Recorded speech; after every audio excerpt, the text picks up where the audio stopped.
दोस्तों, स्वागत है आपका वीकली गॉसिप में।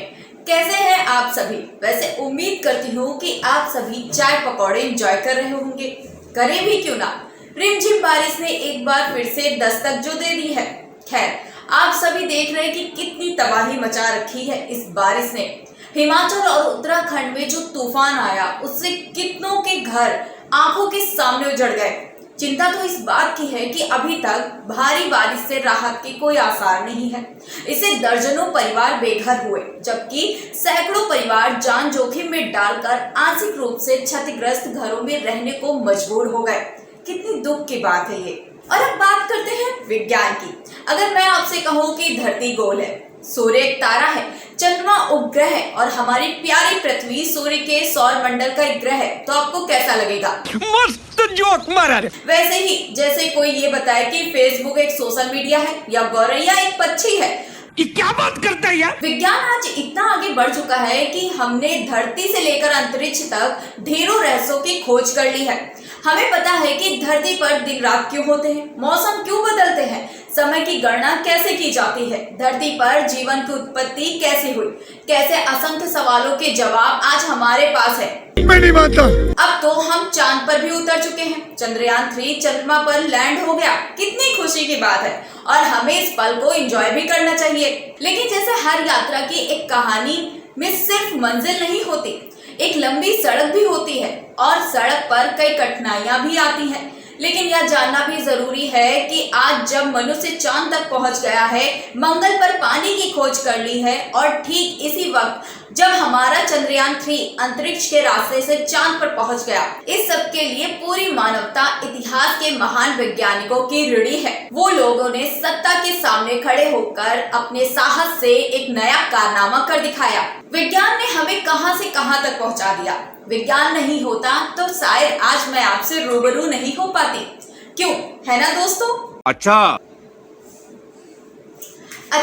आप लोग ये सोच रहे होंगे कि मैं ये क्या कर रही हूँ। अरे, मैं तो अपनी सैलरी के बारे में सोच रही थी।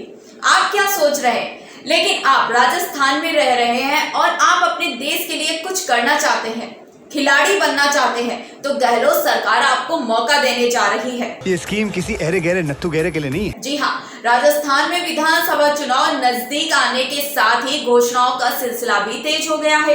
इसी कड़ी में मुख्यमंत्री अशोक गहलोत ने राजस्थान के खेल विभाग में 50 नए पदों की घोषणा की है। तेरे पास कोई और रास्ता है? जिसके तहत खेल प्रबंधन और जिला स्तर पर सहायक खेल प्रबंधकों के पदों पर भर्ती की जाएंगी। है ना कमाल की बात? अब आप भी सैलरी के बारे में सोचने लगे क्या? भगवान का दिया हुआ सब कुछ है, दौलत है, शोहरत है। भारत के 2 सबसे प्रसिद्ध मनोरंजन उद्योग है बॉलीवुड और क्रिकेट। आप क्या कहते हैं इस बारे में? मुझे तो यही लगता है। आपको क्या लगता है ये मैं कैसे बताऊं? आप क्या सोच रहे हैं? उसके लिए तो आपको मुझे कमेंट करके बताना होगा। चलो फिर फटाफट बॉलीवुड पर बात कर लेते हैं। सबसे पहले बात चंद्रयान 3 यानी कि चांद की हो रही है।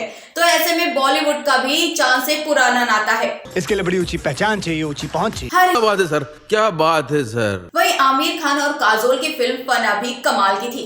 इस फिल्म के सभी गाने बहुत अच्छे थे, लेकिन चांद सिफारिश गाने से फैंस को प्यार हो गया।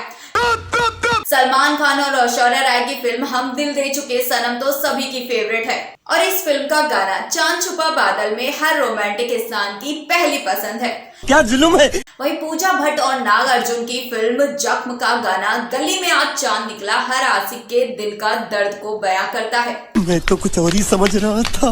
भाई अब बात कर लेते हैं गदर मूवी 2 की। गदर 2 तो झमाझम कमाई कर रही है। पैसा ही पैसा होगा। अब इसी नक्शे कदम पर सुभाष घई अपनी सुपर डुपर हिट फिल्म खलनायक 2 बनाने में जुट गए हैं। सुभाष घई के अलावा और भी ऐसे कई डायरेक्टर प्रोड्यूसर हैं जो अपनी सुपर डुपर हिट मूवियों को पार्ट 2 बनाने के लिए सोचने लगे हैं। मस्त प्लान है। लेकिन सवाल तो ये भी है ना कि गदर 2 ने जो कमाल कर दिखाया, क्या बाकी पुरानी हिट फिल्में भी अपना वही जलवा दिखा पाएंगी? मारो हमको जिंदा मत छोड़ो। तो वहीं साउथ के सुपरस्टार रजनीकांत इन दिनों 2 वजह से चर्चाओं में है। एक तरफ उनकी फिल्म जेलर बॉक्स ऑफिस पर ताबड़तोड़ कमाई कर रही, तो वहीं दूसरी तरफ रजनी को सोशल मीडिया पर अपने से छोटे सीएम योगी आदित्यनाथ के पैर छूने के लिए ट्रोल किया जा रहा है। रजनीकांत ने इन सब पर अपनी चुप्पी तोड़ दी और कहा कि सीएम योगी मुझसे उम्र में जरूर छोटे हैं, लेकिन मेरी आदत है कि मैं जब भी किसी सन्यासी से मिलता हूँ तो उसके पैर छूता जरूर हूँ, इसलिए मैंने उनके पैर छुए। अरे बाबा टाइम बहुत खराब आ गया है। और अब बात कर लेते हैं द कश्मीर फाइल्स फिल्म डायरेक्टर विवेक अग्निहोत्री की। उनकी अगली फिल्म द वैक्सीन वॉर है। फिल्म में सेंसर बोर्ड ने कैची चला दी। देखा आपने लापरवाही का नतीजा है। हाँ भाई, ये सच है।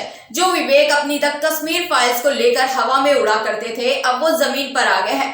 फिल्म में बहुत सारे सीन बदल दिए गए। खैर, आपको ये फिल्म 28 सितंबर को थिएटर्स में देखने को मिलेगी। वहीं फिल्म की थीम कोरोना काल में बनी भारत की पहली स्वदेशी वैक्सीन के इर्द गिर्द बुनी गई है। जोर जोर से बोल के लोगों को स्कीमें बता दे। उम्मीद करती हूँ कि आज का ये सफर आपको पसंद आया होगा। आप लोगों से फिर से मुलाकात होगी अगले हफ्ते वीकली गॉसिप में। तब तक के लिए आप मुझे दीजिए इजाजत। नमस्कार।